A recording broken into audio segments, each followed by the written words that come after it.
High, আমি অনিন্দিতা। আজকে আমি আবারও চলে এসেছি একটা নতুন আর্ট ভিডিও নিয়ে। তো প্রথমে দেখতে পাচ্ছ একটা কালার আমি এখানে করেছিলাম, তো সেই কালারটা ভালো লাগছে না বলে আমি কালার চেঞ্জ করে ওর ওপরেই আমি রেড কালার ইউজ করেছি। কিছু কলকা এড করছি এখানে, তোমরা দেখতে থাকো। আর আমি কিছু কথা শেয়ার করি তোমাদের সাথে, তোমাদেরও জানা দরকার।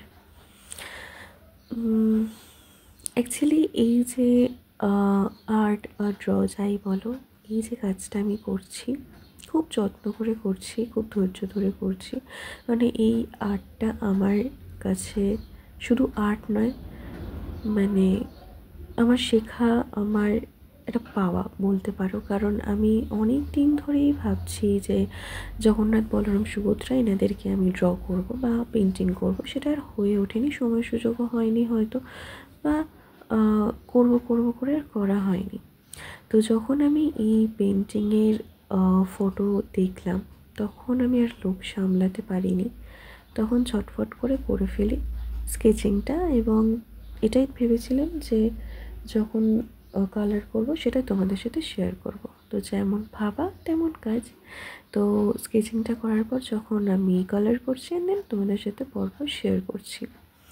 তো যারা আর্টিস্ট প্রফেশনে আছেন তারা জানেন যে কিছু কিছু কাজ এমন থাকে যে কঠিন কাজগুলোকেই আমাদের চোখে পড়ে এবং কঠিন কাজগুলোকে আমরা চ্যালেঞ্জ হিসেবে নিই, সেই কাজগুলোকে প্রপার করার চেষ্টা করি। দেখবে সহজ কাজগুলো না করতে ইচ্ছা করে না, মনে হয় সময় নষ্ট। কিন্তু একটা আর্টিস্টই বোঝে যে তার মাহাত্ম্যটা কী।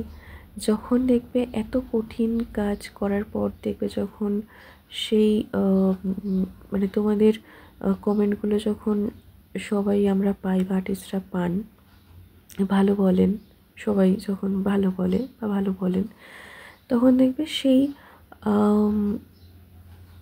আনন্দটাই আলাদা। তার মধ্যে এই একটা আমার ড্র বলতে পারো। তো আমি সব রকম ড্রই করি, শুধু বোটাল ওয়ার্ক নয়। তোমাদের যদি এরকম আর্ট পছন্দ হয়ে থাকে তো আমাকে দিয়ে তোমরা যদি করাতে চাও তো ডিএম করতে পারো। তো এই ছিল আমার আজকের ড্র বা পেন্টিং, এই ছিল ফিনিশিং। তোমাদের কেমন লাগলো অবশ্যই জানিও, আর বেশি বেশি করে এই ভিডিওটা শেয়ার করো। দেখা হচ্ছে নেক্সট ভিডিও।